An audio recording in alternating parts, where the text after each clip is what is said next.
અરવલ્લીની odd જિલ્લા પંચાયતની બેઠક પરથી પૂર્વ આઈપીએસ અને ભાજપ ઉમેદવાર મનોજ નીનામાએ ભર્યું ઉમેદવારી ફોર્મ.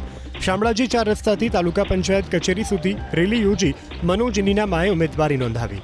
રેલીમાં મોટી સંખ્યામાં ભાજપના કાર્યકર્તાઓ અને પરિવારના સભ્યોને સાથે રાખી મનોજ નીનામાએ ઉમેદવારી ફોર્મ ભર્યું. મનોજ નીનામાની સામે કોંગ્રેસે 3 ટર્મ સુધી સરપંચ રહેલા સુરેશ નીનામાને ચૂંટણી મેદાનમાં ઉતાર્યા છે. ત્યારે મનોજ નીનામાએ જંગી બહુમતીથી જીતનો દાવો કરતા કહ્યું કે 3 વખત હોય કે 30 વખત પરિણામ પ્રજા નક્કી કરશે.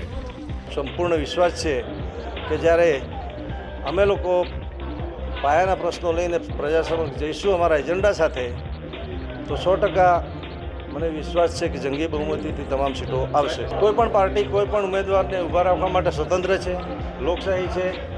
3 વાર હોય કે 30 વાર હોય એ પ્રજા નક્કી કરશે. તો ભાજપના ઉમેદવાર મનોજ નીનામાની સામે ચૂંટણી લડનાર સુરેશ નીનામાએ આજે ટેકેદારો સાથે ઉમેદવારી પત્ર ભર્યું છે. સુરેશ નીનામા કોંગ્રેસના પૂર્વ સરપંચ અને પાયાના કાર્યકર્તા છે. સુરેશ નીનામા કારછા ગ્રુપ ગ્રામ પંચાયતમાં 3 ટર્મ સુધી સરપંચ રહી ચૂક્યા છે. ઉમેદવારી ફોર્મ ભર્યા બાદ સુરેશ નીનામાએ પ્રતિક્રિયા આપી કે દરેક ગામના મતદારો તેના કામથી વાકેફ છે અને ઓડ બેઠકથી કોંગ્રેસનો વિજય થશે. મારા છેલ્લા કારછા ગ્રામ પંચાયતમાં 15 વર્ષના શાસનમાં ઓડ જિલ્લા પંચાયત વિસ્તારમાં આવતા દરેક ગામો મારાથી વાકેફ છે.